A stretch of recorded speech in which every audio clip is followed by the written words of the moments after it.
balik lagi ke slide, ini ya. Nah, di sini artinya apa? Anda akan membandingkan. Yang dibandingkan apa? Resiko dan return-nya.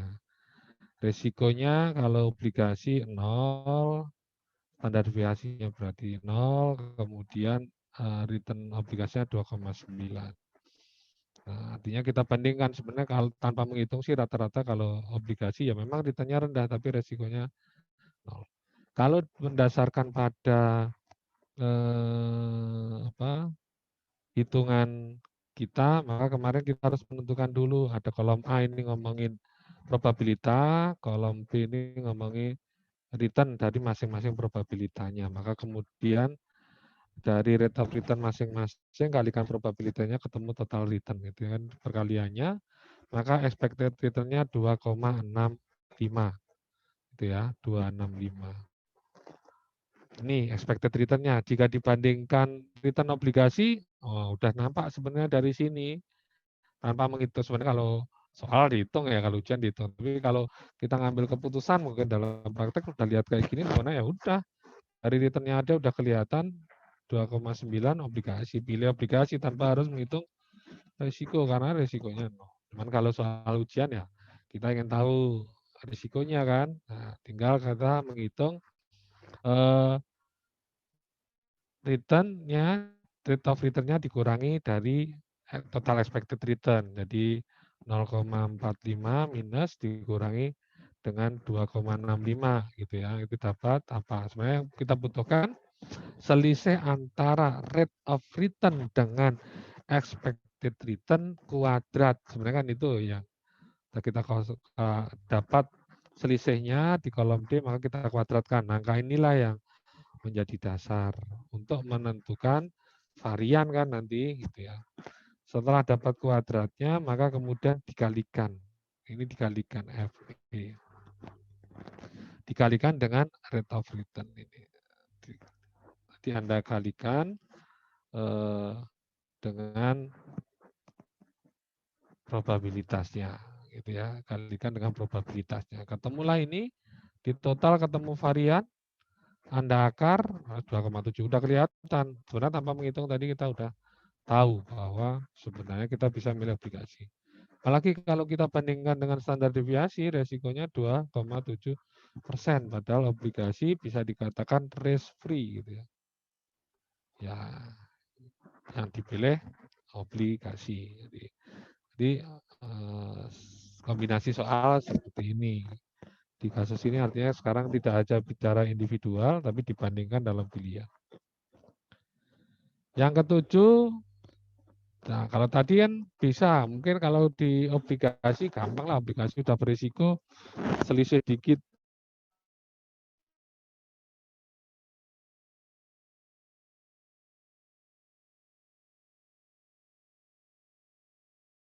Rate of return-nya atau expected return-nya B. Perusahaan A sama perusahaan B, Anda bandingkan. Gitu ya. Yang Anda bandingkan apa? Perusahaan Anda B ya sama. Karena kita bicara risk and return, maka ya kita hitung expected return-nya dan standar deviasinya sebagai cerminan risk. Rumusnya sama kayak tadi. Ya, rumusnya sama. Dari sini sudah kelihatan. Berarti kalau PTA dengan probabilitas 0,3, 0,4, dan 3, totalnya harus 1 gitu ya. Kalau Anda nanti baca soal ujian, wah kok ini nggak sampai 100, berarti soalnya salah. Kemudian rate of return-nya masing-masing Anda kalikan, inilah expected return-nya, 15% A. Coba kalau kita lihat 9, nah, gitu, 9. 9 artinya A lebih bagus dari sisi return-nya. Kemudian kalau dari sisi risiko, maka kita cari selisihnya dulu masing-masing dengan expected return dengan total rate of return. Jadi rate of return dikurangi dengan expected return yang 15% untuk tiap probabilitas. Kemudian kita pangkatkan Dari pangkat ini kemudian kita gunakan untuk menentukan dasar standar variasi. Kita kalikan dengan probabilitasnya. Kita total ya, dapatnya untuk variannya 0,1%. Kemudian kita akarkan ketemu 3,1. Kalau di perusahaan A. Kita bandingkan aja dengan perusahaan B. Ternyata kalau perusahaan B dihitung 9,1. Berarti Anda bisa milih kalau kayak gini ya, udah saya milih A, resikonya kecil, returnnya tinggi. Gitu ya. Ini 9, risikonya sama-sama 9. Berarti returnnya bisa-bisa 100% gagal, ya udah hilang semua. Itu terkait dengan kalau perusahaan. Kalau di sini bicara pertumbuhan gitu ya, bicara pertumbuhan. Ini belum saya besarkan. Kalau pertumbuhan relatif gampang, ada dua, mau pakai yang aritmatik gitu ya, atau Anda pakai yang geometrik. Gitu ya. Cari dulu pertumbuhannya dari mana? 15 kurangi 10. Tahun T plus 1 dikurangi dengan T gitu ya, dibagi dengan T. Tahun kedua dikurangi tahun pertama dibagi tahun. Ketemu? Ya Anda totalnya berapa? Bagi berapa datanya? Ada 4. Kalau 5 tahun pasti ada 4. Jadi 4 data, berarti totalnya nanti Anda bagi, dapatnya 0,4. Nah, data ini sebenarnya lebih untuk menjawab apa? Oh, kalau berdasarkan rata-rata tahunan, tingkat return tahunan berapa sih? Oh, 4%. Berarti kalau tahun depan saya itu kira-kira dapat berapa? Gitu. Kalau yang satunya aritmatik, rumusnya kan kemarin, ini harus ditambahkan dulu 1,5, nanti dikalikan dengan 1 plus pertumbuhan data kedua sampai ke N, artinya sampai ke 4, data 4, Anda pangkatkan seper N atau seperempat, pangkat 0,25 ini ya. Kan 0,25. Ini rumus saja, jadi bisa dilacak rumusnya. Ini pangkat 0,25. Gitu ya. Ini min satunya.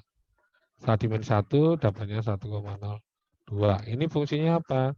Ini fungsinya kayak kompon, bukan menyebut. Kalau saya mengharapkan pertumbuhan 3 tahun ke depan gitu ya, dari tahun sekarang, tahun kelima kira-kira berapa sih return saya sekian, expected return saya di tahun ke-4 ke depan kan. Gitu ya. Nah itu, ini ada 710, ini lebih bicara pada baris sama garisan lagi gitu ya. Dengan membandingkan pertumbuhan gitu, dan nanti digunakan untuk prediksi. Silakan Anda pelajari, nanti saya share. Nah, kemarin ada satu suplemen yang belum sempat dibahas terkait dengan hipotesa pasar. Paling sekilas saja karena itu sifatnya pengayaan. Ini sebuah hipotesa dalam membahas terkait dengan pasar modal atau pasar saham gitu ya. Artinya kalau kemarin kita bicara return, bahwa return itu akan mencermin harga itu menjadi dasar dalam menentukan return, dan harga itu dipengaruhi oleh informasi. Artinya harga di pasar itu sudah mencerminkan informasi. Bahkan perilaku dari investor itu dipengaruhi oleh informasi gitu. Artinya dalam hipotesa ini semua informasi itu kalau bicara hipotesa pasar efisien, bahwa semua informasi mudah diakses dan setiap individu akan berperilaku, bereaksi sebagaimana informasi yang diakses. Sehingga harga pasar dari saham itu mencerminkan semua informasi-informasi tersebut. Nah, pada kondisi yang seperti ini sebenarnya ketika semua pelaku pasar bisa memiliki informasi secara penuh dan kemudian mereka bereaksi, maka bisa dipastikan mereka tidak bisa menentukan, tingkat keuntungan mereka tidak bisa dipastikan. Artinya mereka tidak bisa memperoleh keuntungan yang abnormal gitu ya. Kecil karena persaingannya sangat ketat gitu ya. Jadi kalau ke teorinya menyatakan bahwa harga sekuritas apapun itu bentuknya secara akurat mencerminkan arus kas yang diharapkan dapat diperoleh oleh investor di masa depan yang didasarkan pada semua informasi. Artinya investor berperilaku dalam melakukan prediksi ke depan itu mendasarkan pada informasi.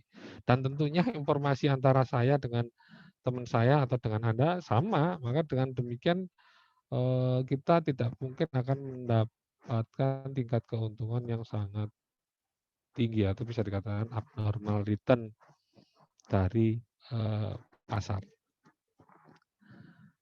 Pasar yang efisien di mana semua informasi yang tersedia sepenuhnya sudah tercermin dalam harga sekuritas. Sehingga returnnya dari investasi tidak dapat dipastikan. Semua investor memiliki kesempatan yang sama, tidak ada yang lebih menguasai informasi.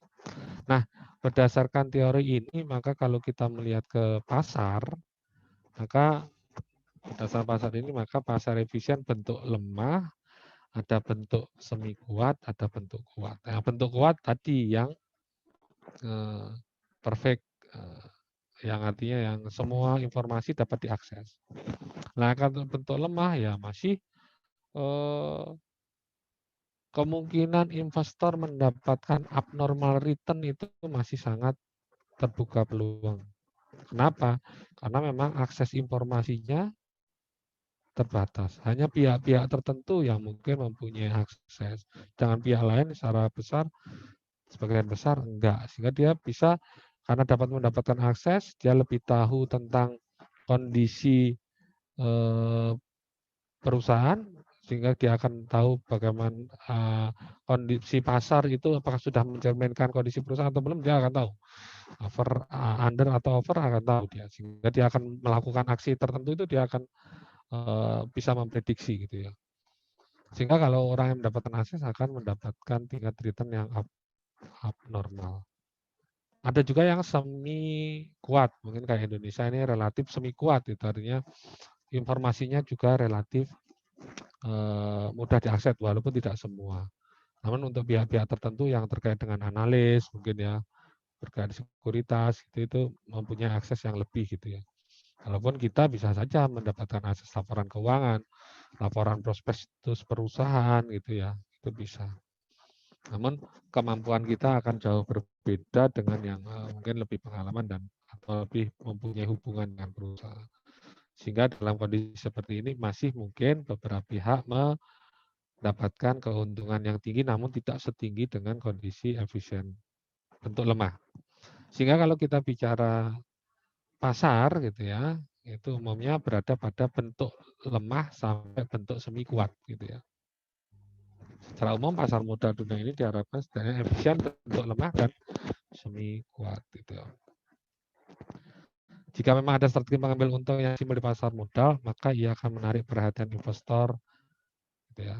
Yang mana jika mereka ikut sama-sama menerapkan strategi yang sama, sehingga akan mengurangi keuntungan gitu ya. Jadi artinya kalau tadi sampai sempurna benar, dari semi kuat bisa jatuh ke sempurna ya terjadi kompetisi sehingga returnnya akan sangat tipis lah ibaratnya begitu. Nah, itu kan hipotesa gitu ya. Ya hipotesa bisa dalam prakteknya ya enggak gitu ya. Sudut pandangnya macam-macam. Artinya sebuah hipotesa ini ada pihak yang tidak sependapat, ada banyak tentangan, ada yang sependapat. Silakan nanti lebih lanjut Anda bisa baca bukunya beberapa bukti yang menentang gitu ya. Salah satu yang menentang ya asumsinya pasar efisien ini kita itu rasional. Artinya rasional di dalam mendapatkan keuntungan kita akan melibatkan berbagai upaya dengan mendapatkan informasi dan kita akan berperilaku sesuai dengan informasi itu gitu. Nah, jika investor tidak secara rasional memproses informasi di pasar, maka pasar mungkin tidak secara akurat mencerminkan informasi publik gitu ya. Artinya ini juga akan mempengaruhi tadi pasar tidak akan mencerminkan kondisi sebenarnya dari harga itu. Nah, ini dipengaruhi oleh apa? Lah ini sudut pandang, ternyata dalam prakteknya ada orang yang terlalu percaya diri, artinya ada perilaku orang berdasarkan data yang dia miliki, dia yakin gitu ya. Wah, oh enggak seperti itu, maka saya tidak bereaksi sebagaimana yang lainnya gitu ya. Sehingga informasi pasar pun tidak 100% mencerminkan. Ada beberapa investor yang hanya memberikan sedikit perhatian terhadap informasi yang sebenarnya dia punya gitu. Nah, itu terkait dengan tambahan. Nah, dari pelajaran yang sudah kita bahas, sebenarnya kita bicara pada pemilihan investasi berdasarkan pada analisa individual secara parsial. Berbicara pada satu saham A atau satu bentuk aset yang lain seperti obligasi dari perusahaan B umpamanya, kemudian kita analisa individual satu persatu baik dari sisi return maupun risikonya.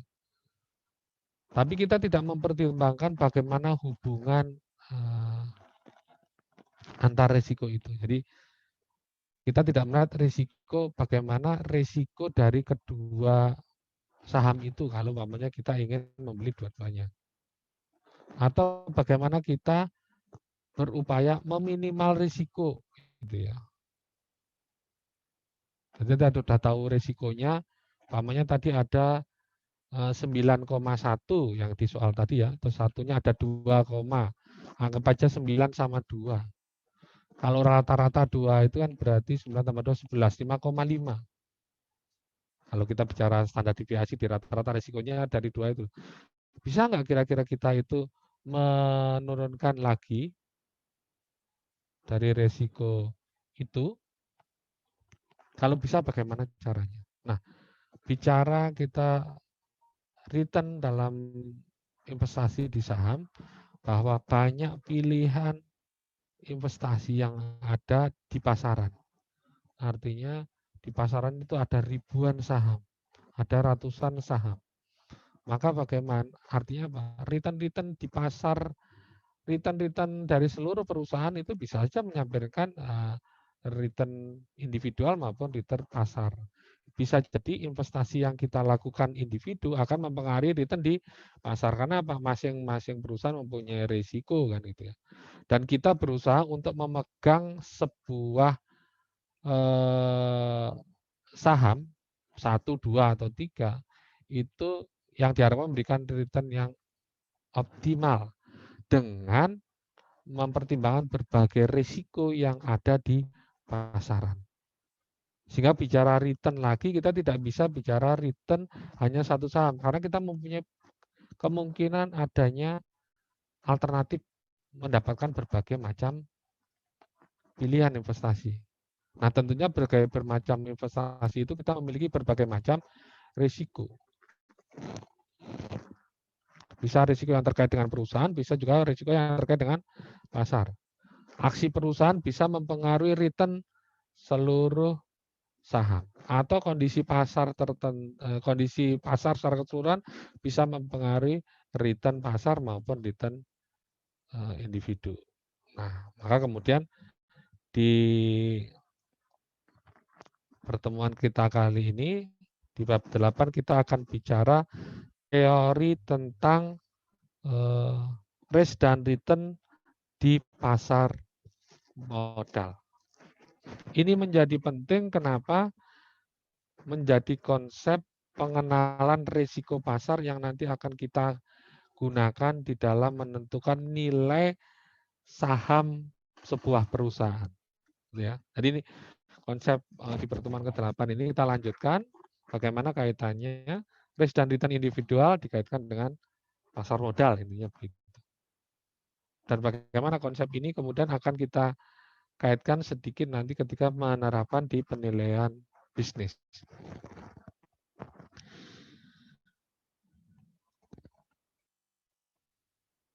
Nah,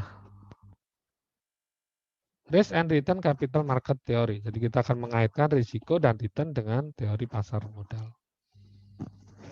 Apa yang akan kita bahas di sini? Pertama, portofolio return dan portofolio risk. Artinya, bicara portofolio itu adalah menggabungkan, mengumpulkan berbagai eh,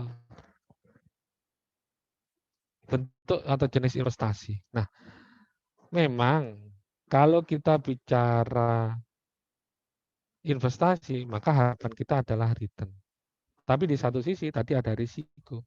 Artinya apa? Ketika kita melakukan portofolio itu menginginkan return, tapi yang menjadi concern bukan hanya semata-mata adalah supaya mendapatkan return yang besar dari setiap individu. Mungkin kita ingin, oh paling gampang itu LQ 45 gitu, atau Kompas 100 lah, itu sudah perusahaan yang disurvei oleh Kompas gitu ya, yang layak untuk diinvestasi. Atau mungkin Anda lebih strict lagi, saya LQ 45 yang paling aktif diperdagangkan, sehingga return-nya bisa dianalisa tiap saat.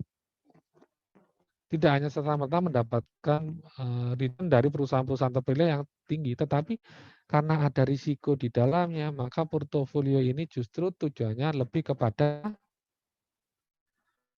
mendiversifikasi mendiversifikasi risk. Artinya apa? Resikonya ini disebar supaya kalau terjadi mungkin di satu saham terkait dengan risiko tertentu, return-nya tidak seperti yang kita harapkan, maka tingkat return yang kita harapkan dari portofolio itu kalau rugi tidak rugi terlalu besar. Kenapa? Karena di-offset oleh yang lain. Yang satu rugi, mungkin yang satu untung. Atau yang ini ruginya besar, yang lain ruginya kecil. Gitu. Nggak segede perusahaan satunya. Ya harapnya kalau bisa, yang ini rugi, yang satunya untung. Gitu ya. Jadi ter-offset di sana. Jadi Mohon maaf, kalau Pak. rugi nggak terlalu besar, ya Apakah ini Bapak sedang share halo. screen, Pak? Iya, udah. Oh, tidak ada, Pak, Belum di ya? layar ya, belum ada. Belum ya? Aduh. Padahal sini udah nyala, saya stop dulu.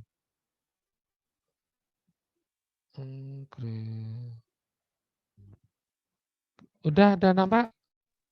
Sudah. Ya. Ya. Oke, jadi tadi saya cerita portofolio tujuannya adalah tidak semata-mata fokus pada return-nya tinggi semua, milih BCA, Pertamina gitu, terus Bumi udah supaya untung enggak semata itu, tetapi kita lebih konsep pada mendiversifikasi resiko sehingga kita resiko dengan portofolio itu inginnya resikonya juga terdiversifikasi, tersebar. Nah, saya tadi disampaikan di awal bahwa setiap investor itu memegang untuk mendapatkan sebuah return yang optimal. Tapi di balik itu kita menghadapi risiko. Nah, sebenarnya apa sih risiko yang ada gitu ya? Artinya apa? Kita memegang saham yang ada di pasaran itu, kita memegang berbagai macam jenis risiko. Baik itu risiko terkait dengan pasar, karena berada di pasaran, bisa juga risiko yang melekat pada perusahaan yang memiliki saham itu gitu ya. Nah, itu total risiko sebenarnya yang dihadapi oleh sebuah perusahaan. Oke, nah kemudian bagaimana kita mengukur risiko itu. Nah, kalau bicara risiko total risiko itu di dalamnya ada unsur systematic risk. Nah, systematic risk inilah yang lebih ke risiko yang menyampaikan risiko pasar. Nah, tujuan kita itu apa? Risiko pasar itu susah terdiversifikasi. Kalaupun bisa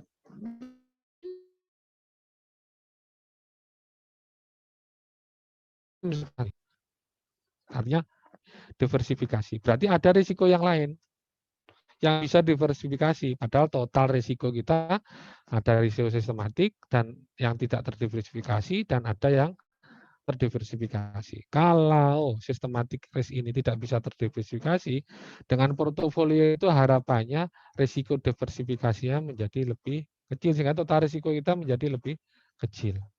Karena setiap investor pasti menghadapi dua risiko itu. Nah, bagaimana cara mengukur risiko yang terkait dengan pasar tadi? Maka di sini ada metodenya, ada yang menggunakan garis market line, security market line, atau capital asset pricing model. Nah, model yang CAPM inilah yang sering digunakan di dalam menentukan berapa tingkat diskonto ketika menentukan nilai saham. Ketika alirannya lebih untuk menentukan saham. Maka dalam menentukan tingkat diskontonya kita membutuhkan satu ukuran risiko, nah metodenya dengan menggunakan CAPM. Sehingga harapan dari pertemuan kali ini, Anda bisa menghitung expected return portofolio. Dan kemudian bagaimana Anda mendiversifikasi. Diversifikasi apa? Diversifikasi portofolionya dalam bentuk risk. Sehingga kalau kemarin kita bicara investasi individual, Anda saham A dan B, A standar deviasinya 20 namanya, B juga 20, berarti rata-ratanya kan 20. Bisa nggak saya menurunkan itu kalau saya beli duanya? Artinya beli dua-duanya, berarti ada risiko 20%, 20%, berarti kan peluangnya 50-50, sama aja berarti tetap 20%. Bisa nggak kita pinginnya lebih rendah dari 20? Misal 19%. Gitu ya. Nah, Anda bisa menghitung itu. Kemudian menjelaskan bagaimana diversifikasi mempengaruhi return dari investasi portofolio. Artinya nanti portofolio mempunyai expected return-nya expected return portofolio. Oke. Nah, tadi ada risiko sistematik yang terkait dengan pasar, dan kemudian risiko sistematik itu bagaimana cara menghitungnya, konsepnya, dan cara menghitungnya menggunakan konsep beta. Nah, kemudian mengestimasi tingkat return yang dikehendaki dengan menggunakan capital asset pricing model gitu ya. Artinya ketika menggunakan model CAPM butuh data namanya beta. Beta ukuran dari risiko sistematik. Saya bahasa gampangnya ngomong ini. Sebentar.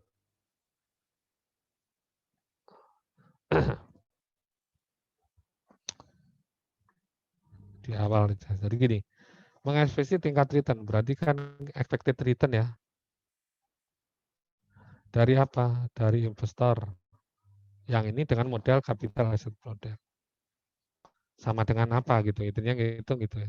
Nah, expected return itu Anda, saya yang milik perusahaannya namanya. Perusahaan A. Jual saham, Anda investor. Bagi Anda expected return, bagi saya cost of equity, biaya bagi saya. Kenapa? Anda berinvestasi ke sini, saya harus mengeluarkan biaya untuk bisa menarik Anda ke sini gitu ya. Makanya apa kaitannya tadi dengan penilaian bisnis ke depan gitu ya, ketika bicara expected return ini sama dengan cost of equity. Nah, cost of equity itu sebenarnya apa? Tingkat diskonto.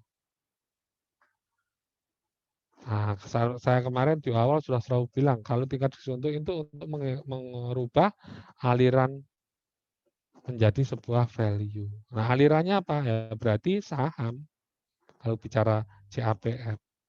Oke, artinya apa? Kembali lagi, model capital asset pricing model untuk menentukan tingkat return ini merupakan konsep penting ketika Anda penilaian bisnis. Oke, prinsip yang digunakan tetap sama, ada trade-off dan ada informasi yang mencerminkan harga pasar.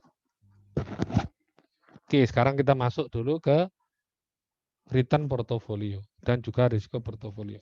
Nah, gampangnya kalau ngomong portofolio itu menggabungkan, mengumpulkan berbagai alternatif aset investasi umumnya dalam surat berharga. Walaupun kalau kita bicara portofolio ya bisa aja, nggak hanya di surat berharga. Bisa aja properti, komoditi. Tapi dalam konteks bahasan sini kita bicara sekuritas. Berarti kita memportofoliokan berbagai bentuk macam sekuritas yang akan Anda pilih. Gabung jadi satu. Ini contoh, Anda akan menggabungkan 3 saham. Saham Telkom, saham BCA, saham Garuda. Pilihannya apa? Ya terserah Anda. Bisa 2, bisa 3.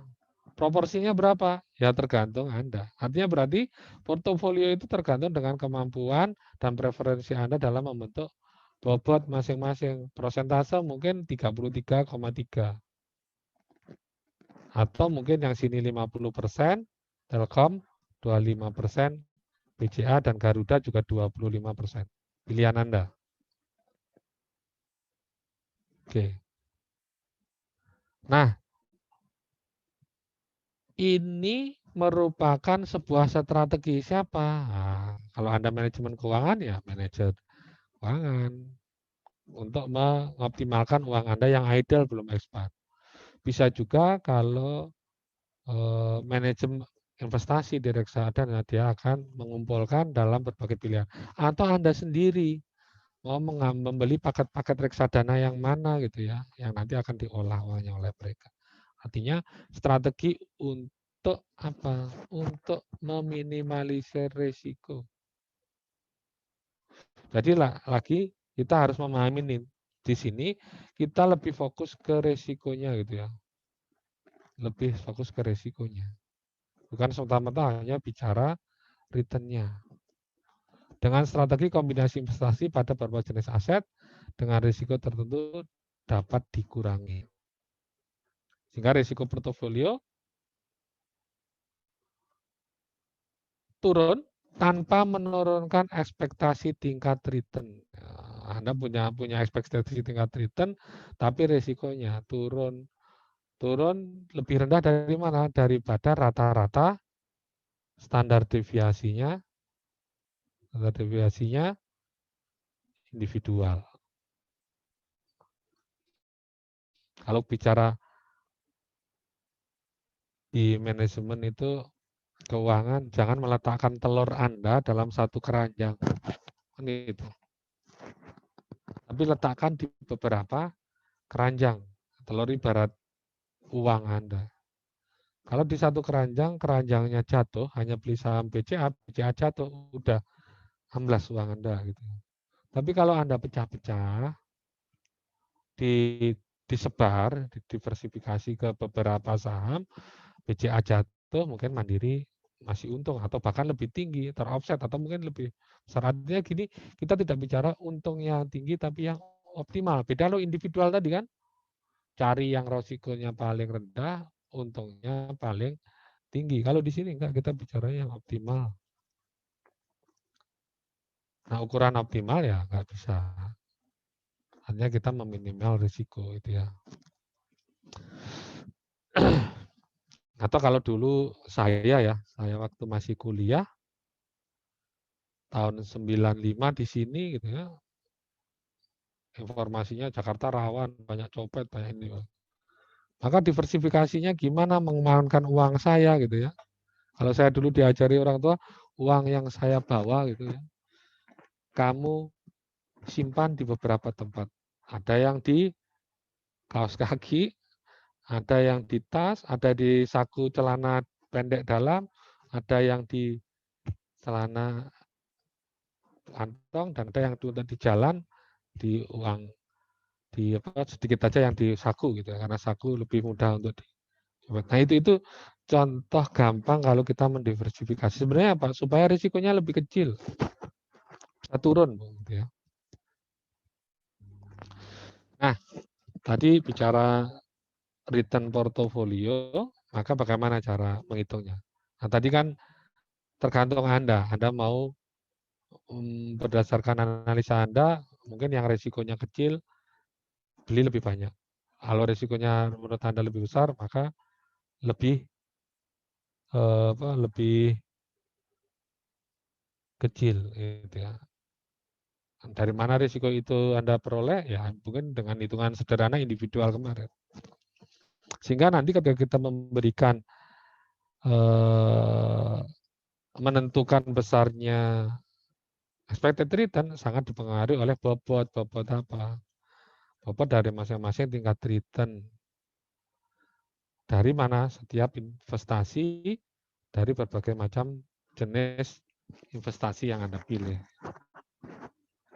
Dengan menggunakan persentase dari net investasi tersebut, nanti kita bisa menggunakan dalam bentuk portofolio itu, kita bisa menentukan expected return-nya. Rumusnya gini, kayak kemarin kalau individual kan juga bobot, tapi bobotnya ini lebih kepada probabilitas kejadiannya. Kalau di sini bobotnya merujuk kepada proporsi atas investasi kita. Bobot persentase nilai investasi pada portofolio. Mungkin ini saham BCA, Mandiri, gini BRI, ya mungkin satu lagi yang agak beda, Pertamina, apa ya. Atau mungkin gini ada BSI, Syariah, nggak konven gitu. Mungkin asumsi Anda kalau ini turun, mungkin yang prinsip Syariah masih itu jeblok, gitu ya. Mungkin kalau terkait dengan kondisi tertentu, harga minyak mentah turun, nah ini mungkin rugi. Tapi sebaliknya perbankan naik. Atau kondisi COVID seperti ini gitu ya. Ini contoh pilihan juga gitu ya. Dari melakukan portofolio. Oke, kalikan antara persentase investasi kita dengan expected return. Expected return BCA gimana ya kemarin? Anda sudah hitung individual gitu ya, pakai data historis mereka dan juga berdasarkan probabilitas masing-masing tingkat rate of return yang diharapkan gitu ya. Ketemu expected return. Oke, contoh di sini Penny menempatkan uangnya di mana? Di portofolionya dia milih treasury bill. Nah, treasury bill itu bisa dikatakan risk free lah ibaratnya gitu ya. Risk free itu tidak berisiko karena identik kayak pasar uang atau utang jangka pendek kan ya, kayak obligasi. Setengahnya ke saham Starbucks, sisa uangnya di Emerson Electric. Berarti ini 25%, ini 50% di Starbucks, dan Sam Emerson Electric-nya adalah 25%. Nah, ini ya. Risk free ini bisa dipastikan kalau di Indonesia Sun gitu ya. Kalau tadi treasury bill, kalau di Indonesia identik dengan Sun. Ini risk free. Pasti Anda dapat return 10%. Kalau bicara resikonya 0 gitu ya. Standar deviasinya ya 0. Ibaratnya gitu. Kalau Emerson tadi berapa? 25% kan? Ini juga 25%. Expected return di sini ada 8%. Kemudian kalau Starbucks itu expected return-nya 12%. Oke, 12%. Maka dengan data yang tadi kita bisa menghitung ekspektasi return-nya adalah rata-rata tertimbang dari mana perkalian antara bobot kepemilikan dengan expected return-nya. Sama tidak tadi ya. Sun 4%, Emerson Electric stoknya 8%, Starbucks-nya 12%. Kalikan aja dengan bobotnya kan tadi. Ketemulah. Dan kemudian Anda jumlahkan. Oke, 25 kali Sun 4%, 25% Emerson kali dengan 8% expected rate of return-nya, kemudian Startup 14%. Nah, inilah expected return dari portofolio. Expected return portofolio. Nah, ini kan baru expected. Belum bicara risikonya. Berarti kita perlu menghitung risiko. Oke, sampai sini bisa dipahami? Bisa diikuti logika alurnya? Oh, bisa, Pak. Bisa, Pak. Nah, ini isinya ya. Data yang lain. Tingkat returnnya adalah 9% dari portofolio tadi. Jika kita mengubah persentase, artinya ini berubah, ini berubah, ini berubah. Apalagi kalau expected return-nya berubah juga, ya tentunya, rate of expected return dari masing-masing portofolio itu juga akan mempengaruhi expected return portofolio, nggak 9% lagi gitu ya. Maka berarti yang mempengaruhi apa? Besarnya expected return, besarnya investasi, dan proporsi nilai investasi, dan juga expected rate of return dari masing-masing portofolio. Nah, tadi saya sampaikan di awal bahwa portofolio itu tujuannya adalah strategi terkait dengan risiko. Risikonya diapakan? Dengan kombinasi berbagai alternatif itu supaya risikonya dapat diversifikasi. Nah, bicara diversifikasi, Anda udah belajar statistik kan? Semester ini, Pak.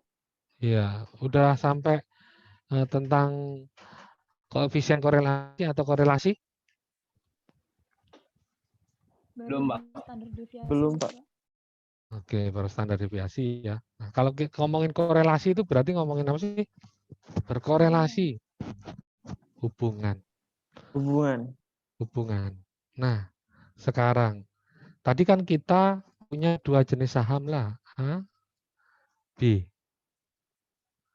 Pingin kita beli semua.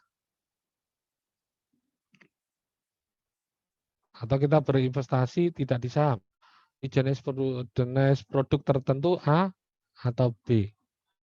Tentunya masing-masing punya risiko. Harapannya tadi, dengan memilih A atau B, risiko kita dapat terdiversifikasi.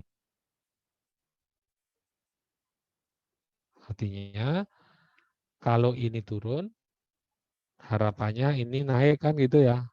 Jangan sampai ini turun, ini ikut turun. Atau bisa juga ini naik, ini naik. Kalau kita bicara risiko kan, keuntungan itu kan juga bukan artinya tidak sesuai dengan harapan, itu juga sebuah risiko. Gitu. Artinya diversifikasi itu inginnya offset. Bisa paling bagus itu saling berkebalikan. Ini pas jelek, ini pas bagus. Gitu. Atau kalau jelek semua ya ini jeleknya tinggi, ini dikit aja. Atau ini untung dikit. Jadi jeleknya nggak jadi makin gede. Nah, artinya apa? Ada dua data ini. Tadi teman Anda berhubungan. Artinya apa? Kita melihat dalam diversifikasi ini sangat dipengaruhi hubungan. Dari dua ini. Harapannya ya kalau ini turun hubungannya kebalikannya gitu. Sehingga bisa terverifikasi. Meminimalisir risiko tadi menjadi terbentuk. Sehingga besarnya diversifikasi ini sangat dipengaruhi oleh tingkat hubungan atau korelasi di antara dua objek investasi A dan B. Diukurnya dengan koefisien korelasi gitu ya. Nah, contoh gampang gini. Anda bisnis di kacamata panas dan sunblock. Kacamata panas dan sunblock. Anda nggak usah saham lah, komoditi. Sunblock dan kacamata panas, sunglasses. Nah, dua jenis investasi dua ini produk ini, Anda mau jualan 2 produk ini, itu kalau menurut Anda, gitu ya, biar gampang, itu jenis risiko yang dapat didiversifikasi atau tidak dapat didiversifikasi? Tidak dapat, Pak. Tidak bisa, Tidak Pak. dapat, Pak. Tidak bisa. Good. Artinya apa? Nah, kan kalau bicara bisnis itu kaitannya dengan musim. Musim itu ada musim penghujan, ada musim panas. Lah, berarti Anda berjualan di musim ini. Tadi sunglasses A sama B. Artinya apa? Kalau ternyata periode ini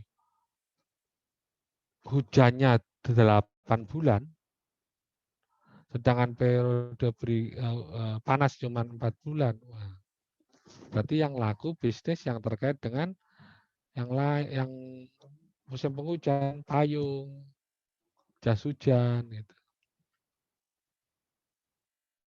Artinya apa? Oh, kalau Anda rugi, intinya ruginya lebih besar kalau di sini. Karena hanya menikmati keuntungan 4%. Tidak sampai 6 bulan, cuma 4 bulan. Berarti 40/6 lah. Dari 50%. Cuma 4/6-nya aja dari 60%. Keuntungan Anda ada risiko kan di situ. Oleh karena itu, Anda menghitung tingkat korelasi ini untuk mengetahui hubungan tadi yang apa? Ya, yang paling bagus itu yang berkebalikan. Kalau ini turun, ini naik. Artinya apa? Hubungannya negatif sempurna. Jangan yang positif sempurna. Jangan yang positif sempurna. Nah, positif sempurna kayak ini gagal kabeh. Kalau ini, kalau untung, ya memang untung kabeh. Tapi kan belum tentu kan. Ada opportunity tetap. Nah, kalau Anda pamannya bisnisnya payung atau jas hujan, ntar saya hilangin. Udah penuh ya.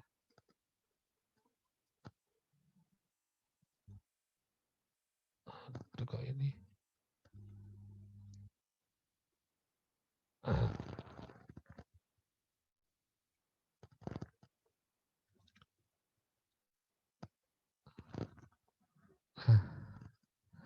Kalau Anda payung, aduh, hilang.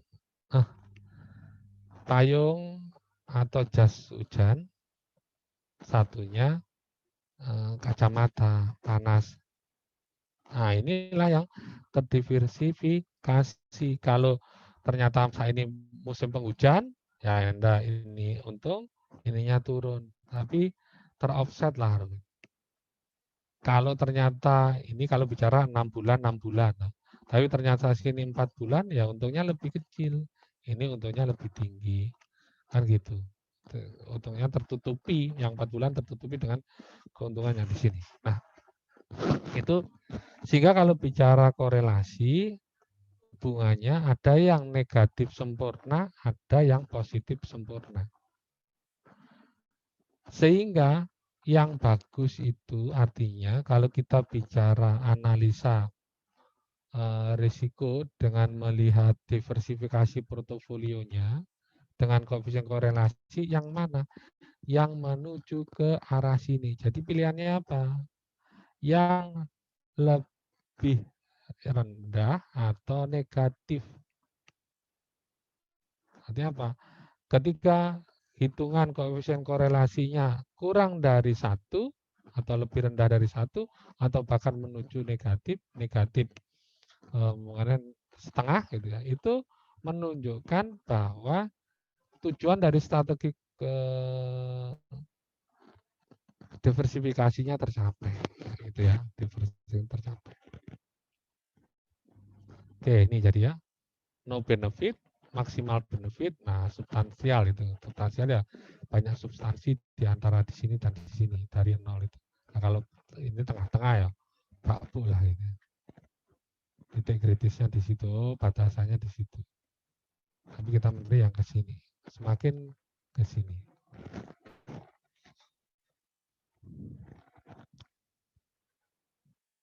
ini sudah saya sampaikan tadi di awal, portofolio menghasilkan risiko yang lebih rendah dibandingkan risiko rata-rata. Artinya tadi ada payung, ada sunglasses, Anda menghitung standar deviasinya ketemu 30, ini umpamanya sunglassesnya deviasinya 20, maka kalau bicara secara individual di rata-rata ketemunya 25. Tapi dengan standar deviasi ini risiko portofolio itu bisa lebih rendah dari 25. Artinya dari rata-ratanya 25. Kenapa ya? Karena diversifikasi tadi. Misal di sini jadi 24 itu ya. Artinya ada selisih 1. Nah, itu pengaruh dari diversifikasi. Kunci dari pengurangan risiko ini melalui diversifikasi. Suatu kombinasi investasi yang returnnya tidak berkorelasi positif sempurna. Berarti apa? Lebih kecil dari 1 sampai negatif 1. Kalau yang ini itu secara teori ada gitu, tapi ya prakteknya nggak ada yang seperti itu. Nah, rumusnya bagaimana? Tetap kita butuh data standar deviasi individu. Ini kan standar deviasi individu. Kali apa? Proporsinya tetap. Proporsi nilai yang diinvestasikan, risiko dari investasi individual, ini besaran investasi individual di satu jenis sekuritas tertentu, kalau ini 2. Gitu ya. Ditambah 2 kali bobotnya kali ya, ini korelasi. Koefisien korelasi. Saya nggak begitu ingat sih.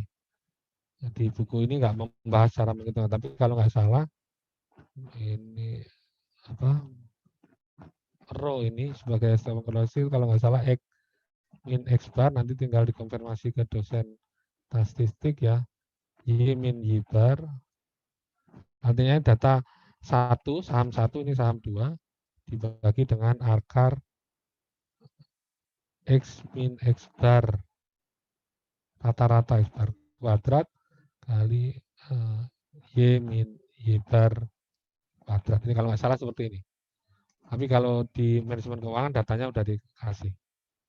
Nah, untuk lebih benarnya nanti akan dibahas dan dipelajari di statistik. Karena kita bicara contoh dari portofolio 2 saham, maka rumusnya seperti ini. Kemudian dikalikan dengan standar deviasi saham 1 dan saham kedua.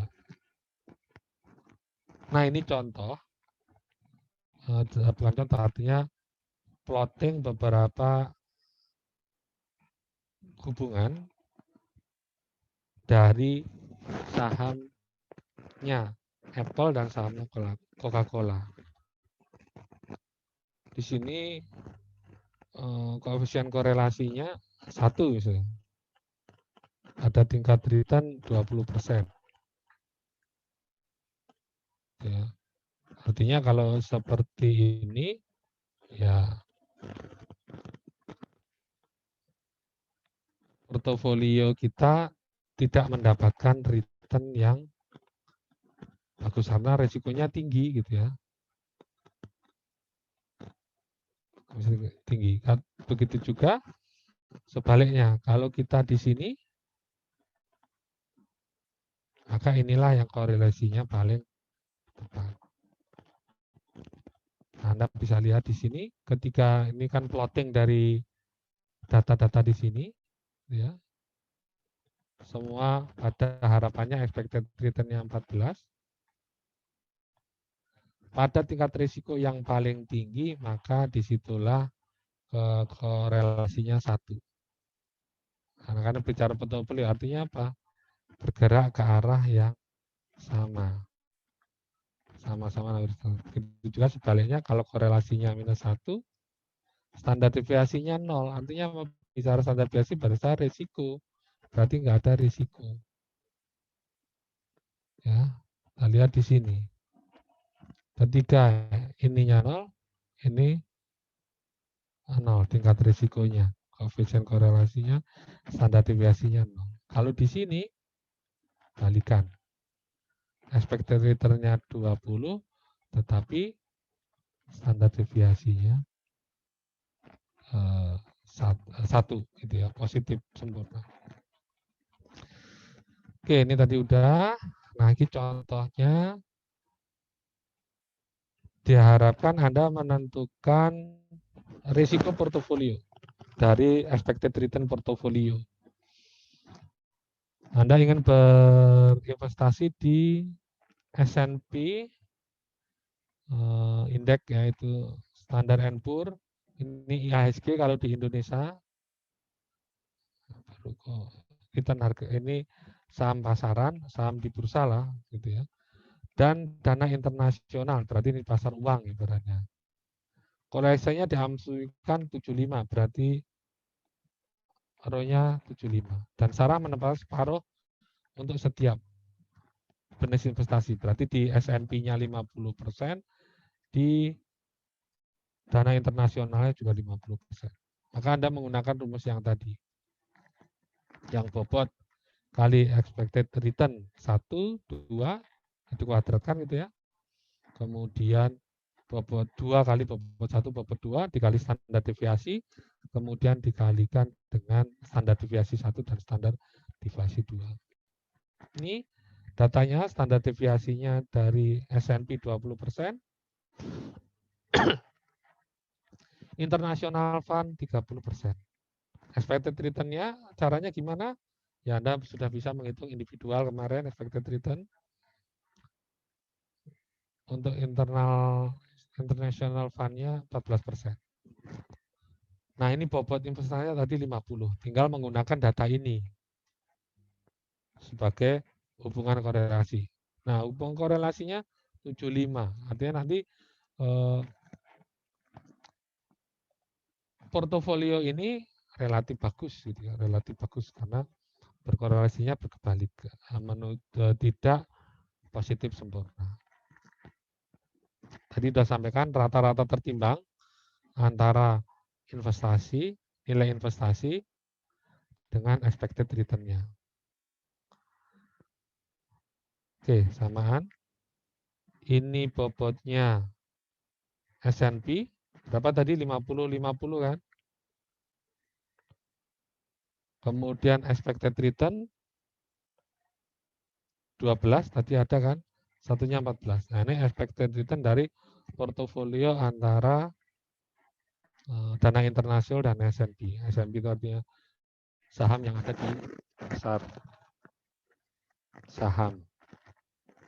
Expected return-nya 13%. Nah, tadi kan disampaikan di awal, dengan portofolio ini harapannya terdiversifikasi risiko. Risiko Anda turun dari rata-rata risiko individual, namun tanpa harus menurunkan expected return. Anda sudah hitung 13%. Nah, ini standar deviasinya. Masukkan ya. 50% bobotnya kali standar deviasinya 20%, pangkat 2, ini untuk yang dana internasional, standar deviasinya 30%, 2 kali ini bobot pertama 50%, kemudian bobot kedua juga 50%, kali ini koefisien korelasi, ini, kali standar deviasi S&P dan standar deviasi dari international fund. Oke, ketemu 0,55, maka akarnya ketemu ini. Anda terbukti kan? Dengan expected return yang 13% ya, 13%. Kalau secara individual kan 25% standar deviasi.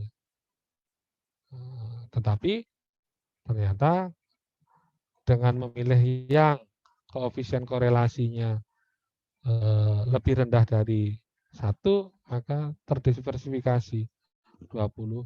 3%. Dari 25 ke 13%. Ke 23. Efek dari adanya diversifikasi. Oke, jadi tadi di awal sudah sampaikan, jika dihitung rata-rata 25. 20 kali bobotnya, 30 kali bobotnya. Kebetulan sama-sama bobot. Kalau proporsi beda ya beda, tapi nanti hasilnya tentu akan lebih rendah yang ini. Portofolio. Apa yang menyebabkan? Ya tadi, diversifikasinya berhasil karena korelasinya kurang dari 1. Oke, dari sini kita bisa menarik kesimpulan bahwa apa yang bisa kita petik bahwa dengan melakukan portofolio, kita bisa melakukan strategi diversifikasi. Pilihannya gimana? Strategi dalam portofolio, carilah hubungan antara dua,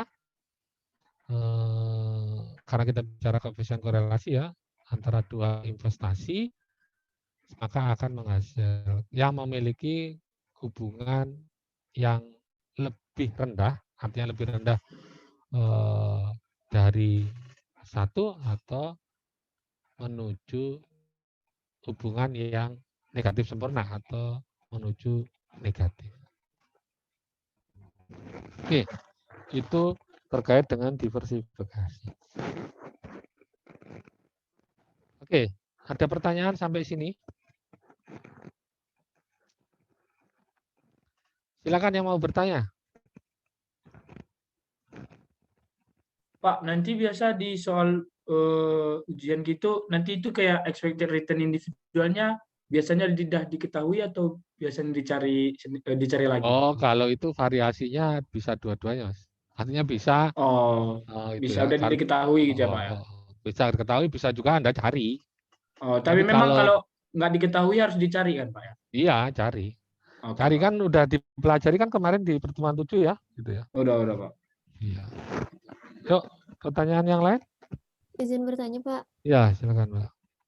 Pak, berarti kalau misalkan untuk diversifikasi portofolio itu misalkan kita mau beli saham, berarti kalau bisa tuh bidangnya tuh perusahaannya beda-beda ya, Pak?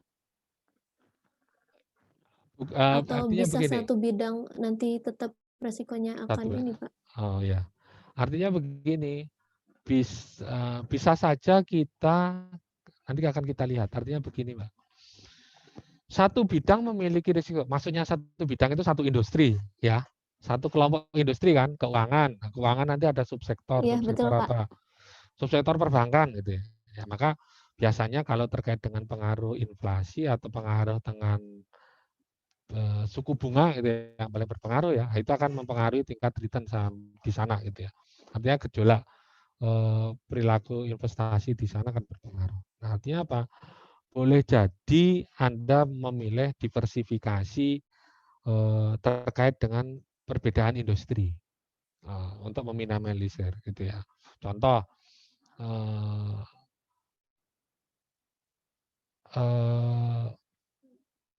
paling gampang yang jadi perbedaan ini, nah ini yang terkait dengan pasar gitu ya, kondisi makro gitu ya, COVID ini.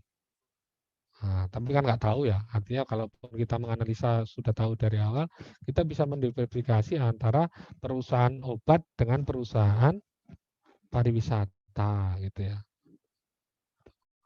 Tapi ada pilihan lain, oh enggak kok, selama ini kinerja perbankan ini mau kondisi kayak apa, bagus sama nih, perusahaan apa itu relatif bagus kok, goncangan ekonomi kayak apa bagus, umpama gitu ya. Saya tetap dalam satu bidang industri, boleh, tetapi Anda memportofolionya pada beberapa jenis saham pada industri yang sama. Kenapa? Karena bicara risiko itu tidak hanya bicara risiko terkait dengan pasar, ada risiko yang lain yang melekat pada perusahaan. Artinya apa? Perusahaan A manajernya bagus, ekspansinya bagus, kinerjanya bagus. Anda melihat itu lebih bagus ya Anda sandingkan dengan perusahaan di industri itu tapi punya prospek, tapi baru aja nih startup. Gitu. Jadi pilihannya banyak ya Pak. Artinya bisa dengan industri yang berbeda, beda dalam satu industri, tetapi sebenarnya risikonya juga masing-masing perusahaan kan berbeda. Nanti kita akan lihat. Gitu. Baik, Jadi Pak. artinya Makasih, Pak. walaupun sama dalam satu industri kita bisa melakukan portofolio karena ada satu jenis risiko yang bisa kita diversifikasi gitu ya. Oke, Terima kasih, Pak. tadi kita udah bicara konsep portofolio gitu ya terkait dengan 2 saham. Nah, pertanyaan saya, gimana tadi kan mengukur risiko portofolio 2 saham. Lah kalau 3 saham, 4 saham, 5 saham. Gimana?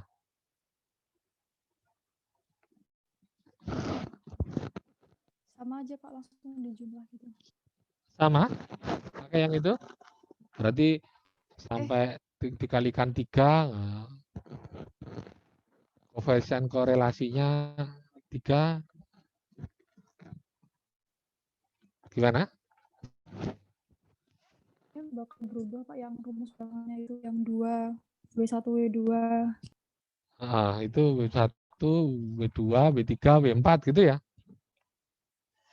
Nah, hubungannya gimana? Koefisien korelasi kan hanya bicara 2 data, 2 variabel, X dan Y. Berarti nggak bisa ya Pak? Oke. Anda menggunakan rumus yang lain. Dan tidak dibahas di buku ini. Di manajemen keuangan nggak bahas. Tapi dibahas di buku yang lain yang menjadi literatur tambahan. Silahkan Anda cari. Tapi insya Allah ujian nggak keluar karena memang RTS kalau belajar manajemen keuangan nggak. Tapi di buku penilaian bisnis yang menjadi tambahan dari buku penunjang di mata kuliah ini di situ ada. Mengukur resiko atas portofolio lebih dari 2. Jadi kita sederhana kan, 2 aja. Tadi kan portofolio bisa 3, bisa 4. Maka tidak bisa mengukur resiko dengan rumus yang koefisien korelasi. Oke, sekarang resiko sistematik dan portofolio pasar. Artinya gini, tadi kita bicara 2 resiko. Karena kita membentuk sebuah portofolio dengan melihat pada hubungan antara 2 jenis bentuk investasi. Tadi ada Coca-Cola sama Apple. Gitu. Nah, padahal di awal contoh ada Garuda, ada Telkom, ada apa, tadi 3. Nanti apa? Ada ribuan kelompok jenis aset baik satu industri atau ada portofolio di industri yang berbeda. Artinya sekarang lihat yang listing di bursa itu banyak, di pasaran itu banyak. Dan Anda ingin membentuk sebuah investasi dengan melakukan portofolio apapun, gitu ya, dari yang ada di pasar saham itu, dengan harapan Anda akan mendapatkan return yang optimal. Harapannya gitu, bukan yang sebesar-besar, yang optimal dengan mempertimbangkan berbagai macam risiko yang ada, kan itu. Nah, salah satu risikonya adalah risiko sistematik. Ya, risiko sistematik. Oke, jadi kita bicara memang risiko sistematik. Nah, tapi kalau bicara total risiko tidak hanya risiko sistematik. Nah, sesuai dengan CAPM, risiko dari suatu investasi itu terkait dengan bagaimana investasi berkontribusi pada risiko dari portofolio pasar. Artinya apa? Return harga pasar IAHSG, kan ada return gabungan dari seluruh portofolio yang ada di pasar. Itu ya, berarti totalnya satu itu. Nah, itu dipengaruhi juga kan kalau kita bicara return pasar di gabungan itu juga dipengaruhi perilaku dari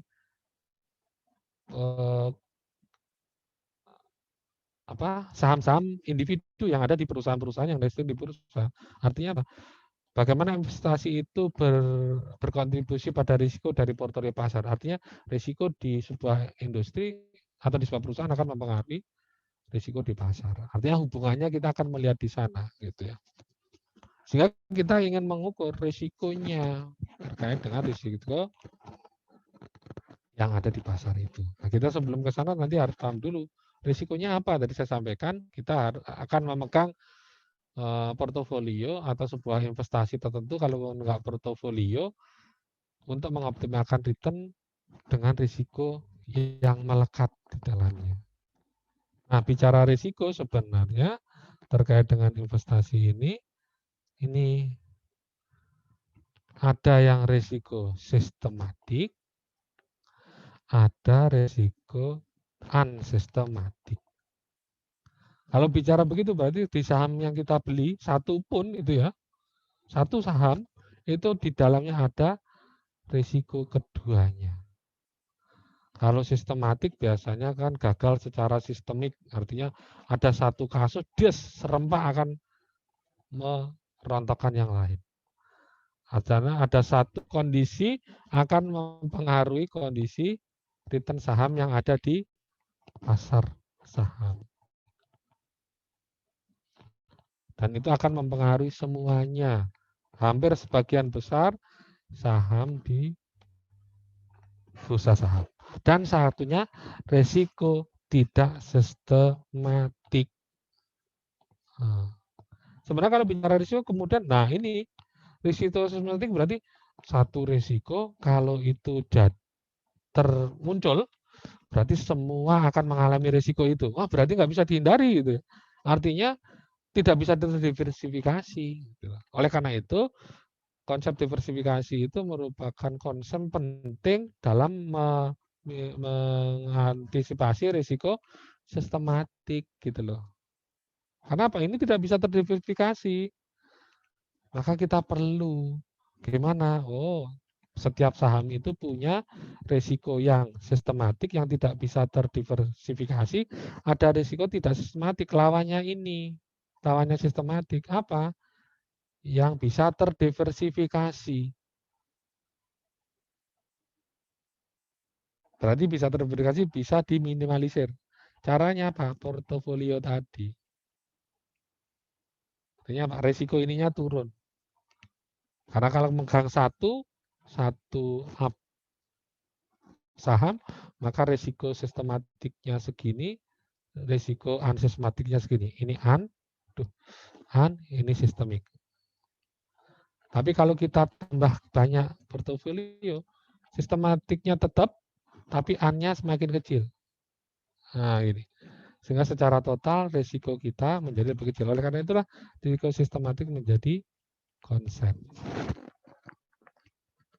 Oke, sudah sampaikan. Mengukur komponen risiko sistematik, mengukur kontribusi suatu investasi pada risiko portofolio pasar. Jadi return pasar saham itu dipengaruhi oleh kondisi tertentu. Contoh risiko pasar, perang, resesi, inflasi, suku bunga, itu akan mempengaruhi. COVID ini sebenarnya juga masuk sistematik gitu ya. Susah untuk diversifikasi gitu kan, nggak tahu dulu. Sekarang udah tahu. Oh, investasi beli kesehatan. Risiko tidak sistematik, risiko yang tidak berkontribusi pada risiko pasar. Sebagai contoh penarikan produk suatu perusahaan, itu ya kan ditanggung hanya perusahaan yang narik produknya. Manajernya meninggal dunia, manajernya tertangkap KPK. Nah, itu. Perubahan manajemen, aksi buruh ya, mungkin hanya perusahaan itu. Oke. Ini ilustrasi tadi, jumlah kombinasi sekuritas ketika kita mengkombinasi sekuritas dalam bentuk portofolio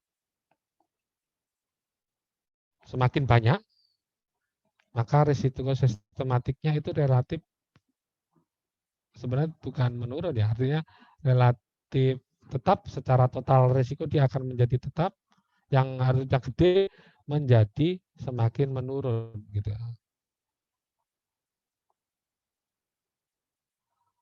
Risiko sistematiknya tetap, tapi risiko unsistematiknya menjadi menurun gitu ya. Sistematik menurun di gambarnya. Kalau Anda punya satu saham aja, ini anggap satu saham, total yang Anda tanggung itu lebih dari 9. Kalau sampai kapanpun Anda punya stok 50, sistematiknya tetap pada kisaran ini anggap aja 5,7. Tapi kemudian Anda konsen, bagaimana saya risikonya tidak sebesar itu. Maka kemudian Anda mendiversifikasi. Makin banyak tadi toh sudah terbukti ya turun. Gitu ya. Sebenarnya yang terdiversifikasi adalah unsystematic race-nya atau diversible race. Kalau ininya enggak. Oke.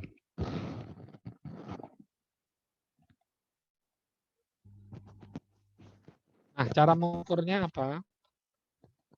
Karena kita bicara risiko sistematik terkait dengan pasar, gitu ya, pengaruh kontribusi investasi. Jadi investasi sistematik tadi kan terkait yang tidak terdiversifikasi gitu ya. Maka mengukurnya apa? Dengan beta, gitu ya. Karena beta itu menunjukkan pada fluktuatif return, gitu ya, yang dipengaruhi oleh return investasi maupun return saham gabungan. Sejauh mana return dari investasi tertentu bergerak terhadap return pasar. Itu. Jadi datanya ini nanti di penilaian bisnis akan kita pelajari lebih jauh bagaimana cara menghitung beta. Tapi Anda dari sini sudah tahu bahwa koefisien beta itu ukuran atas risiko sistematik terkait dengan apa? Fluktuatif harga saham biasanya. Artinya harga saham itu mempengaruhi return kan? Gitu. Dari mana? Dari investasi tertentu berarti dengan pasarnya. Dalam bracket digambarkan sebagai tingkat kemiringan atau slope. Ya, gampangnya ini. Ini antara Home Depot dengan pasarnya return pasar. Gitu ya. Home Depot dengan return pasar. Artinya kalau di sini return pasar dibandingkan ya slope kemiringannya itu 6,7. Kalau returnnya depot itu segini, itu 6,7. Maka akan kita bandingkan dengan returnnya S&P. Ini returnnya S&P. Return pasar 10%.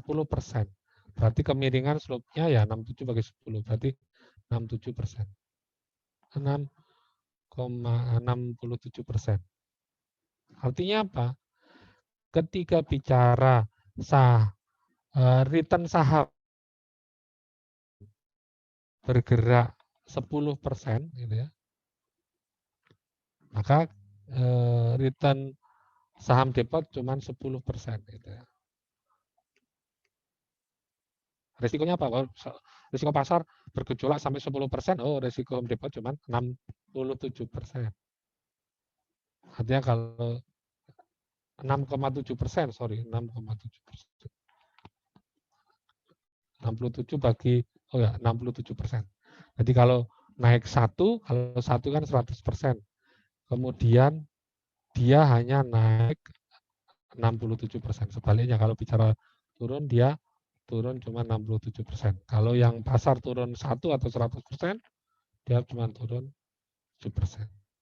67%. Nah, kalau di sini bicara beta fluktuatif dibandingkan dengan pasar, maka karena ini bicara fluktuatif, maka tidak kayak tadi. Kalau tadi bicara hubungan minus 1 sampai 1, kalau sini bisa sampai 1 lebih, bisa 2, bisa juga 3. Artinya kalau pasar bergejolak 2, kita perusahaan itu 2,3 gitu ya. Wah, itu berarti 230%-nya dari saham. Kalau saham hanya naik 1 kalinya atau 100%, nah perusahaan kita bergejolaknya bisa sampai 2-3 kalinya. Gitu. Jadi lebih resiko dibandingkan perusahaan yang lain ada di pasaran, gitu ibaratnya gitu. Nah, tadi data-data tadi itu plotting dari sini, dari berbagai data 12 bulanan. Home Depot dan S&P gitu ya. Oke, kalau kayak gini, ini berbagai macam saham yang ada di pasaran. Ini di industri komputer dan software, penyedia data, ini data beta ya, beta. Karena beta itu bisa kita hitung, tapi Anda juga bisa lihat data beta di Bloomberg, di Yahoo Finance, di Microsoft Money Central ada. Ini beda itu karena beda acuan, harga acuan yang diambil.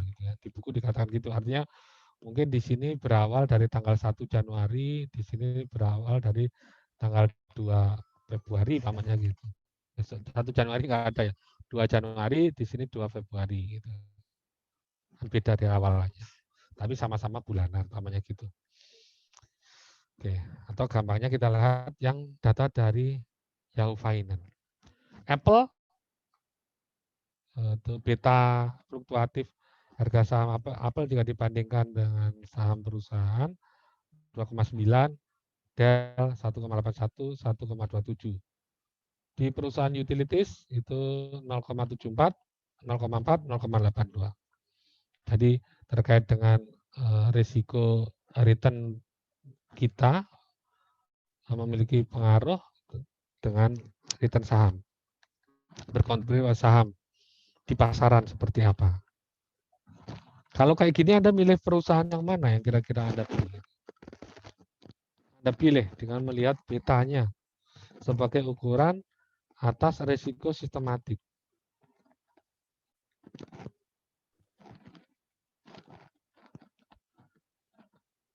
Mana yang Anda pilih? Yang utilities, Pak. Utilities. Iya, kenapa? Lebih rendah. Daripada kurang berisiko karena nilai betanya lebih rendah. Dibanding apa ya? Bandingannya tadi fluktuatif harga saham di pasaran. Oke, berdasarkan estimasi nilai beta dapat diartikan bahwa 1% penurunan dalam pasar akan menimbulkan 0,74% saja. Gitu ya. Penurunan dalam saham IEP itu penurunan hanya 29. Nah, ini yang gede. Artinya pasar saham cuma turun 1 secara gabungan, pasar sistematik gitu ya. Karena pengaruh sistematik tadi, pasar itu bergejolaknya mungkin cuma 1 aja turunnya. Tapi perusahaan Apple, wah dia turun lebih tinggi. Ya contohnya sekarang sih, indeks harga saham semua rontok gitu ya. Tapi kan ada yang paling rontok pariwisata.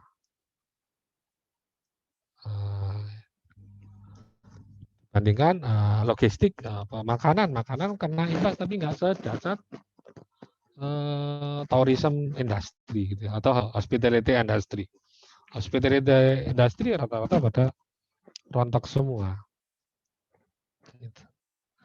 Oke, bagaimana cara menghitung beta portofolio? Sekarang kita bicara tadi beta kaitannya satu bahwa masing-masing bentuk investasi itu akan mempengaruhi kontribusinya terhadap return di pasaran yang terkait dengan sistematik. Nah, ketika kita bicara portofolio kan, bagaimana cara menghitung portofolio beta? Karena masing-masing perusahaan memiliki kontribusi gitu ya terhadap return di pasaran. Ya, balik lagi nilai investasi kali beta masing-masing saham individu. Ingat, ini mencari beta portofolio. Nanti bisa mencari beta individu gitu ya. Oke. Rumusnya seperti itu. Tetap proporsi nilai investasi kali beta masing-masing perusahaan. Ini sudah ada data beta ya. Punya 4 perusahaan ada 1,5, 0,75, 1,80 dan 0,6. Jika Anda menghitung yang sama, berarti ada 4, berarti 25% ya. Maka ya udah 25% kali 1,5 kemudian ditambah 2 kali 2,75 dan 2,25% kali 1,8 dan ini. Totalnya 1,6. Artinya apa? Kalau pasar, Anda punya 4 saham ini, dengan risiko dengan portofolio beta 1,16. Berarti kalau pasar nanti cuma bergerak 1 kali saja, Anda bergeraknya 1,6 kalinya. 1% Anda lebih dari 1%. Gitu. Ibaratnya begitu. Kalau bergeraknya turun, ya Anda lebih turun. Oke, itu terkait dengan beta. Nah, tadi ada bagaimana kemudian kita menentukan beta itu dengan the security market line dan the CAPM. Artinya nanti bagaimana kita akan tujuan akhirnya menentukan expected return dari metode CAPM, di mana masing-masing perusahaan mempunyai beta risiko sendiri-sendiri kan, yang dipengaruhi oleh risiko sistematik yang ada di pasaran, atau dia sebaliknya mempengaruhi pasaran. Oke, sampai sini ada pertanyaan, silakan. Izin bertanya, Pak. Ya. Beta yang tadi itu kalau misal pasarnya naik 1, berarti yang Apple tadi naik 2,9 kalinya gitu, Pak? Iya. Iya. Iya, Pak. Makasih, Pak. Betul. Ya, saya ke bahasa gampangnya tadi, indeks harga saham gabungan dengan adanya COVID mungkin rata-ratanya anggap aja ya 1,2 gitu ya, atau 1 gitu ya. Tapi untuk industri telekomunikasi, industri hospitality industry itu ya, terkait dengan pariwisata, wah itu jauh pasti, tidak cuma 1. Tuh, karena asumsinya seluruh gabungan saham yang ada itu betanya 1. Betanya 1. 100%-nya kan. Semua kalau dikumpulkan sebagai portofolio, semua saham yang ada di pasaran bursa itu ya totalnya 100% kan. 1 gitu. Jadi betanya ya 1. Nah, tinggal kita mengukur risiko perusahaan yang akan diinvestasi terkait dengan risiko sistematik itu berapa besarnya, nah, akan berbeda. Gitu.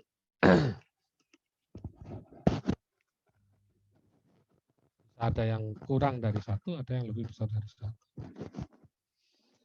Nah, CAPM menjelaskan metode ini ya, metode untuk terkait dengan risiko sistematik.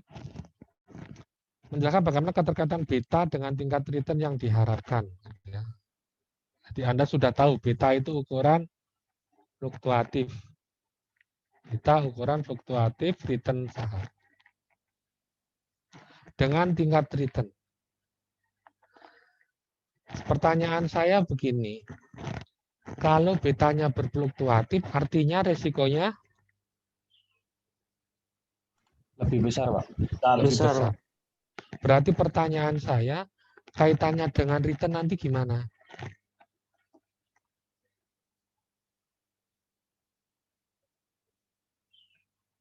Kalau resikonya lebih besar, berarti return yang diharapkan juga lebih besar, Pak. Oke, return-nya besar. Berarti kalau begitu, return besarnya ini dipengaruhi oleh apa? Beta. Resiko kan, berarti oleh beta. Gitu. Kita lihat.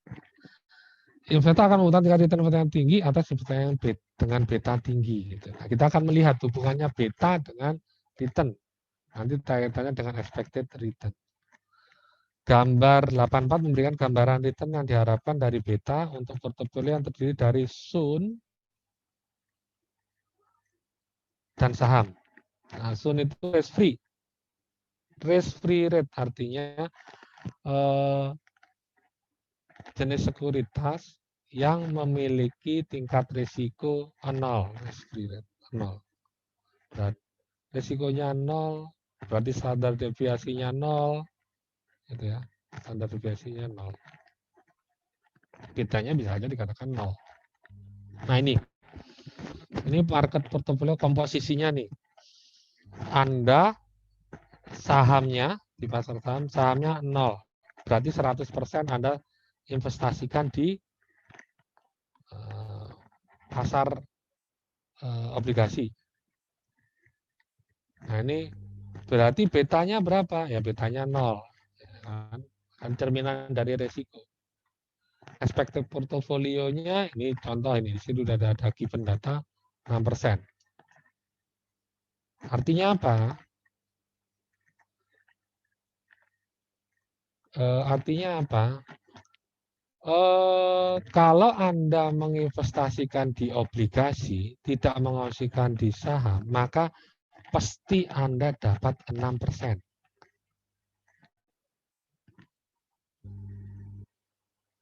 Pasti Anda dapat 6%. Pasti.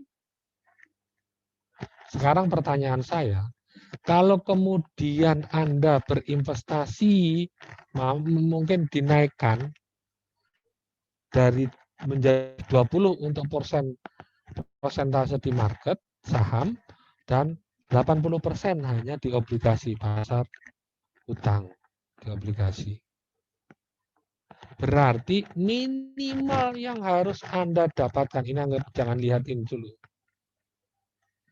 Minimal yang harus Anda dapatkan dari return itu berapa, Mas? Mas dan Mbak sekalian, minimal yang harus Anda dapatkan berapa?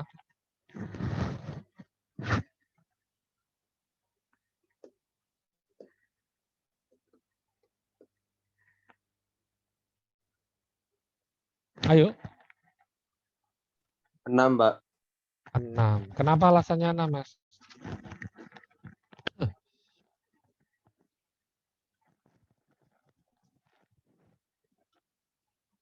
Karena sama kayak yang risk free-nya, Pak. Ya paling tidak kan gini. Risk free itu enggak risiko. Saham itu kan berisiko kan? Lebih berisiko saham atau saham kan? Sangat dipengaruhi oleh manajernya baik atau enggak, strateginya bagus atau enggak, jalan atau enggak. Artinya apa? Lebih berisiko. Sehingga paling tidak saya harus dapat 6. Paling tidak.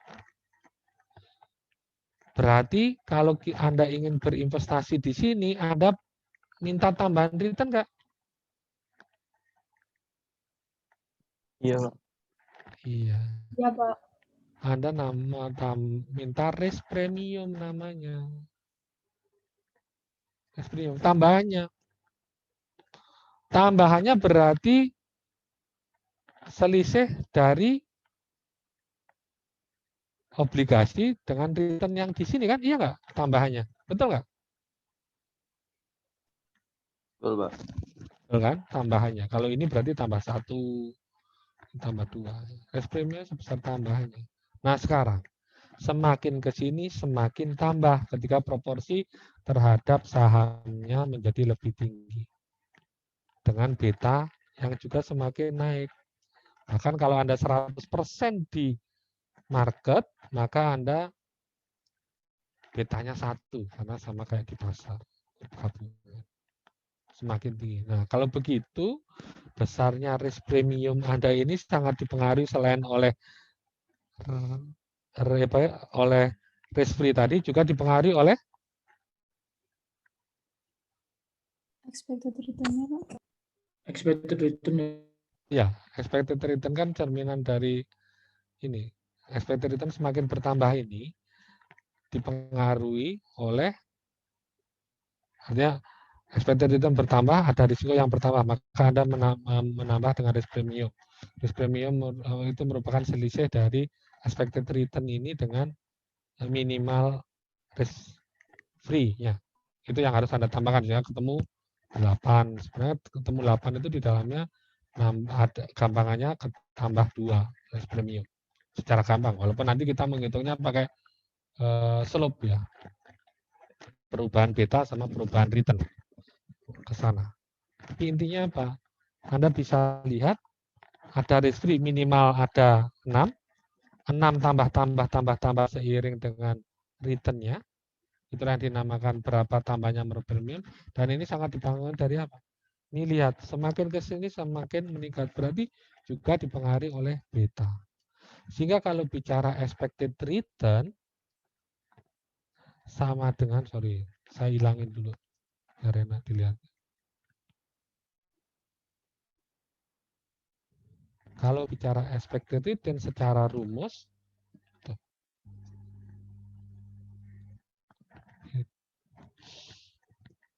Expected return sama dengan risk free ditambah beta kali risk market, systematic risk, main risk free. Inilah yang dinamakan risk premium. Oke, konsepnya, rumusnya seperti itu. Nah, kita lihat di sini. Ini gambarannya. Kalau Anda berinvestasi di Sun, maka Anda dapat tingkat betanya 0 atau risiko Anda 0, tapi Anda pasti dapat 6%. Tapi pada komposisi di sini kebetulan yang dikuningi proporsi 60 di pasar, 40 di ini, betanya adalah 6%, tingkat returnnya 9%. Komposisinya 60 di saham, karena kalau kita bicara ini ukuran beta sampai 1 dan ada yang lebih, berarti ini bicara beta portofolio di pasar, returnnya adalah 9, ini 9 ya. Tadi kan 9. Betanya 60 ya kan? 60%. Oke. Nah, bicara slope, kan tadi slope itu menunjukkan kemiringan kan beta ya untuk mengukur sistematik, itu merupakan rasio antara apa? Di buku dikatakan reward atau return kalau di slide ini dibagi dengan risikonya. Risiko berarti apa? Betanya. Nah, kita lihat berapa perubahan dari komposisi ini. Artinya dengan menambah ke sini, menambah proporsi di saham, maka minimal 6%, Anda mengharapkan bisa tambah jadi 9%. Gitu ya. 9 kurangi 6 ini risk-nya, perubahan atas return Anda 3%.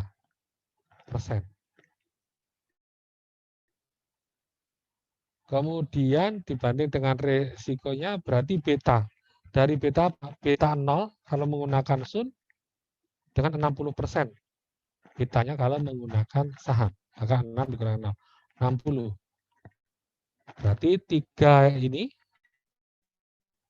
reward atau return, perubahan return dan perubahan beta. Maka ketemulah 5%. 5% inilah yang namanya risk premium. Oke, risk premium. Oke, itu kalau mendasarkan pada garis ya. Hubungan garis itu antara beta security market lamp. Nanti yang kita bahas itu metode security market lamp. Slope kemiringan. Selain sebagai rasio return dan resiko. Risk premiumnya tadi 5. Nah, saya sampaikan kan ini SML ini konsepnya dari CAPM, persamaan garis. Jadi kalau menghitung expected return ini lihat, ini kan persamaan garis. Ini beta kali ini berarti koefisien. Ini berarti konstanta. Risk free kan kita potong 6 tadi. Seiring fluktuatif beta koefisien. Koefisien ini dipengaruhi oleh data ini juga. Oke. Artinya apa? Kalau saya menarik expected return berarti rumusnya kayak gini loh. Udah ya? Sampai sini paham? Paham ya? Halo? Nah, saya tadi di awal sudah ngomong. Expected return ini kan ada tadi berinvestasi di salah satu saham A namanya kan itu ya. Punya beta. Nah, betanya saham A itu risikonya itu dipengaruhi oleh risiko pasar yang sifatnya sistematis tadi. Di satu sisi, tambahan risiko ini kan risk premium. Itu menambah atas apa? Atas risk free. Nah, tadi saya hilangkan dulu biar lebih jelas. Nah, ini rumus menentukan expected return. Expected return Anda. Itu kan harapan Anda.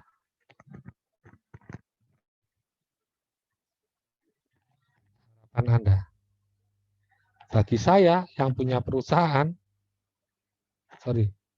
bagi saya yang menerbitkan saham, nah ini sebenarnya juga merupakan biaya atas saham, cost of equity, yang saya sampaikan jadi diskonto kalau untuk menentukan nilai. Diskonto saya awal pertemuan didasarkan pada risk and return. Oke.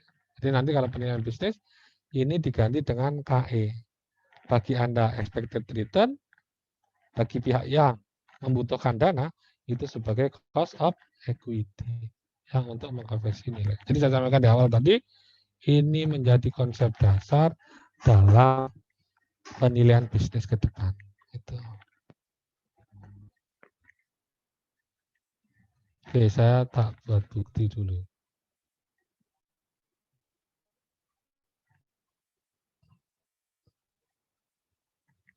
Silakan yang mau bertanya.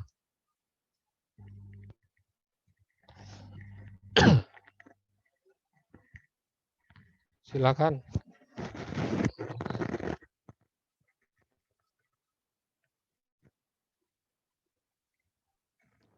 Jelas? Saya mau tanya Silakan. soalnya saya kirim di grup. Nah itu untuk mencari yang B itu kan di situ tidak dituliskan berapa betanya Pak. Nah itu betanya berapa ya Pak? Nah, Mbak. Start. Saya tak melengkapi ini dulu. Ya Pak, silakan. Mas Ajeris Daniel Bangun. Ya, kan?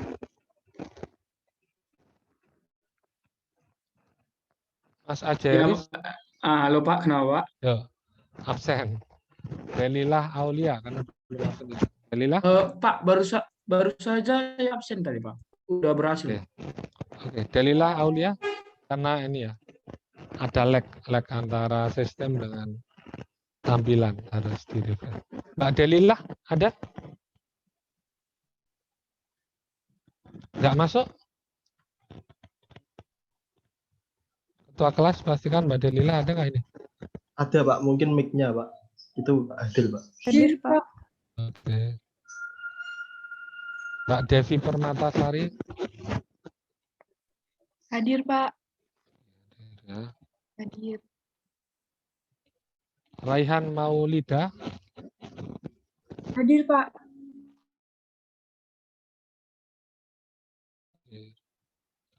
Kemudian Willis Unggul Prayuda. Hadir Pak.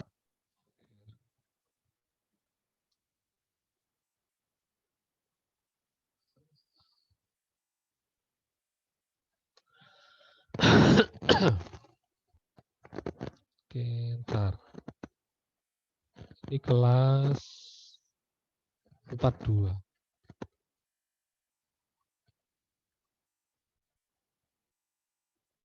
Empat.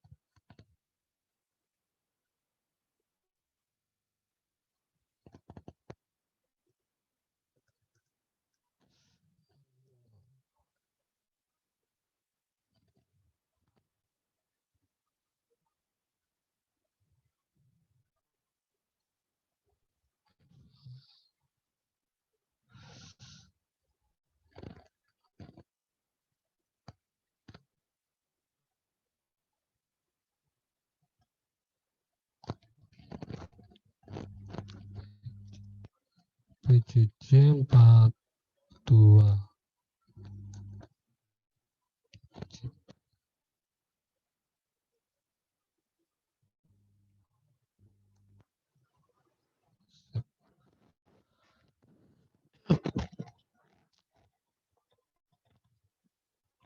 Ya.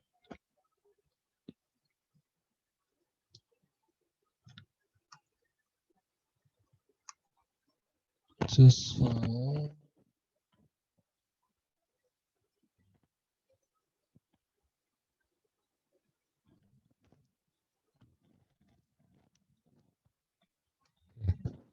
di grup, coba saya buka dulu.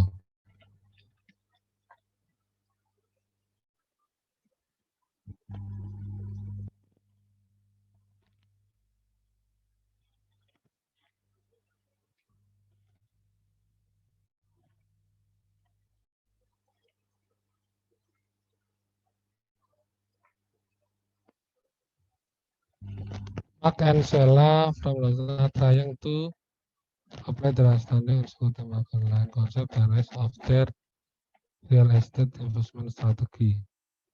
The estimate that their portfolio will have a return. Okay. If the risk-free rate of interest is current 12% and the beta for the investment is 12, what is the sub of the school market line? Reward to show for the real estate. Oke, pertanyaannya gimana, Mas? Yang mana, Mbak? Yang bagian B, Pak, itu betanya berapa ya, Pak? They also consider the investment of their money and market index. Oke, saham that has a better rate of return 10%, with the sub security market line this event.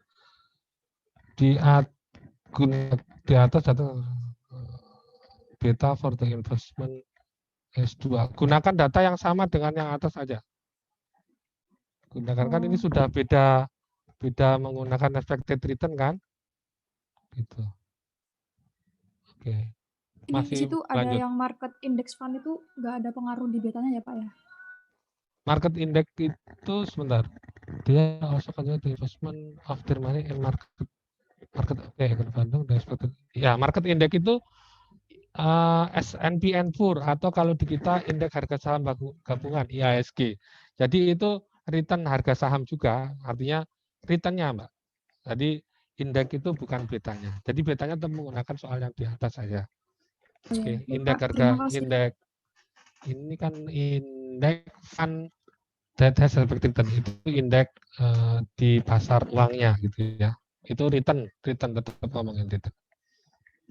Oke, silakan yang lain lanjutkan.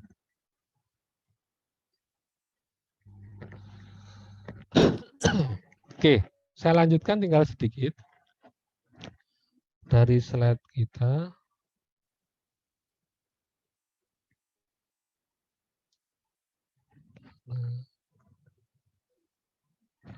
Nah, tadi sudah saya sampaikan bahwa kalau ingin mengukur risiko sistematik atas sebuah investasi dikaitkan dengan return saham di pasar, maka bisa menggunakan security market line atau menggunakan CAPM. Nah, dari persamaan garis lurus yang kita pahami di SML tadi itu merupakan dasar untuk ini. Ini kan CAPM. CAPM metodenya rumusnya kayak gini.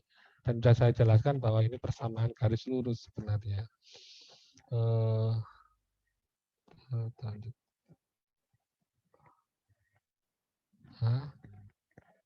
Oke, ingat risk free ditambah fluktuatif harga saham. Ini sebenarnya fluktuatif harga saham yang dipakai oleh return risiko sistematik. Tambahannya berapa? Ini risk premium. Selisih antara risk market dikurangi dengan risk free. Dikalikan dengan beta, karena dipengaruhi oleh beta. Menyerahkan bahwa semakin tinggi risiko sistematis, berarti betanya semakin tinggi, suatu investasi semakin tinggi pula tingkat return yang diharapkan. Jelas, karena ini sangat dipengaruhi oleh ini. Ininya tetap, ini makin tinggi, ya tinggilah nanti expected return, risk free-nya tetap. Apalagi kalau ininya tinggi, ininya juga tinggi gitu ya. Ini yang tetap. Tapi intinya besar tidaknya sangat dipengaruhi oleh fluktuatif beta. yang diharapkan oleh investor atas investasi tersebut. Ini contoh, hitung tingkat return yang diharapkan untuk 3 perusahaan pada tabel itu menggunakan tingkat bebas risiko risk free, ini RF-nya, dan premi risiko pasar, artinya risk premiumnya, selisih antara risk market dikurangi dengan risk free, itu 6%. Hitung tingkat expected return-nya. Nah ini, betanya berapa? Ini ada data, plotting from-nya, tinggal dimasukkan. Grafik menunjukkan bahwa seiring peningkatan beta return, nah ini yang berbagai macam tingkat beta itu, ada beta 1,5, ada beta 0,5, ada beta 2,5, gitu, ada beta 2, gitu ya. Betanya kalau risk free, berarti ketika beta 0, return yang diharapkan 4,5 ya di sini. Nih di atasnya 4 kan, betanya 0, risk free. Nah, kalau menunjuk data yang tadi, ada data beta di yang tadi di slide antara utilities sama apa komputer software tadi ya. Ini data betanya. Nah, tinggal Anda masukkan ke angka beta. Risk free-nya ada 4,5 ya tadi ya. Ditambah 0,74 itu kali untuk EAP. Oke, kan? Untuk DAC, untuk JNP. Expected return dari saham EAP, DAC, dan JMP. Simpel kan? Simpel. Ini plottingnya. Artinya apa? Semakin besar betanya, identik dengan semakin besar resikonya. Atau kalau returnnya semakin tinggi, betanya tinggi, expected return-nya juga akan tinggi. 6,9. Ini 8. Ini 9,4. Oke, tingkat return yang diharapkan pada saham bervariasi tergantung pada betanya. Ya, kalau Anda sekarang buka Yahoo Finance lah, coba Anda juga. Finance. Tulis saja beta, tapi harus tahu kodenya. BBRI, berarti betanya Bank Mandiri. Itu udah keluar. Dan ada di Indonesia itu Pevindo kalau nggak salah. Coba, kalau nggak salah ya, Pevindo. Itu dia mengeluarin beta. Kita perusahaan apa aja ada. Tanpa Anda harus susah ngitung gitu.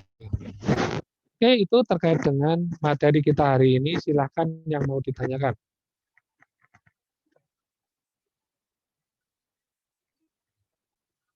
Jelas?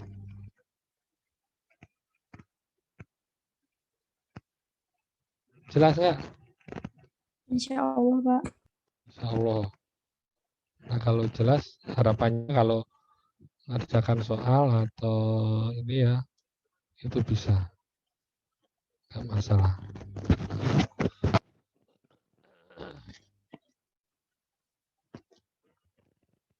Oke. Nah, itu ada untuk yang pembahasan tadi udah ya. Nanti saya siapanya. Dan untuk yang satunya PR. Kemarin kan nggak PR, kita bahas. Biar supaya belajar sungguh-sungguh. Yang soal di RPS, yang problem.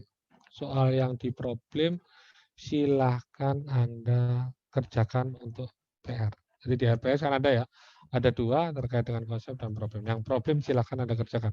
Relatif banyak soalnya, dan Anda kumpulkan. Iya, gimana? Untuk pertemuan ini ya Pak, yang chapter 8 ya, bukan chapter 7 Ya, Pak. bukan, chapter 8. Oke. Chapter 7 kan udah kita bahas ya. Yang chapter 8 Anda kerjakan, dikumpulkan. Nah, Anda pegangnya buku versi berapa nih? Buku versi 13? 12? 13. Oke, 13. Sebentar, Pak, Berarti kayaknya sih kelas 1-nya juga 13.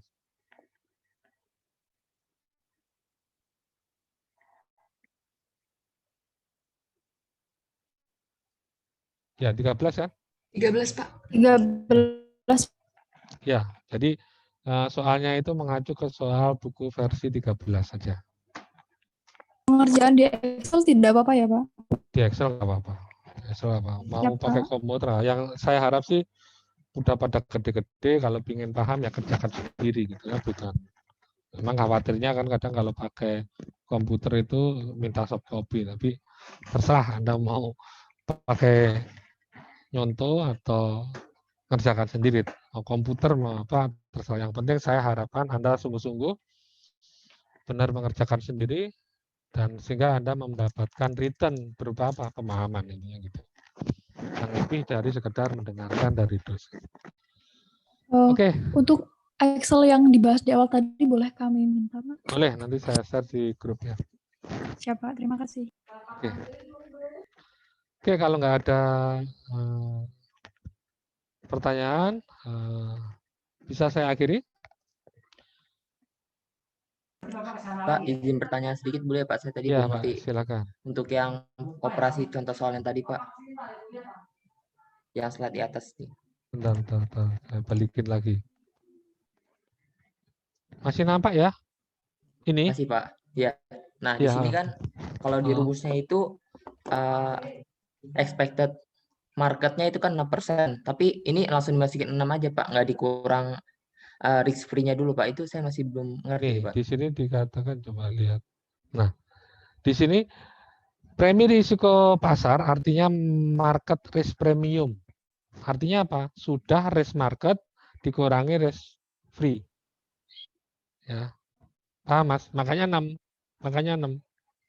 Di sini sudah Jadi dikatakan ini udah ngomong premi risiko pasar. Artinya tambahan preminya, padahal tambahan premi itu kan selisih dari risk market kurangi risk premium nih. Risk market dikurangi risk free.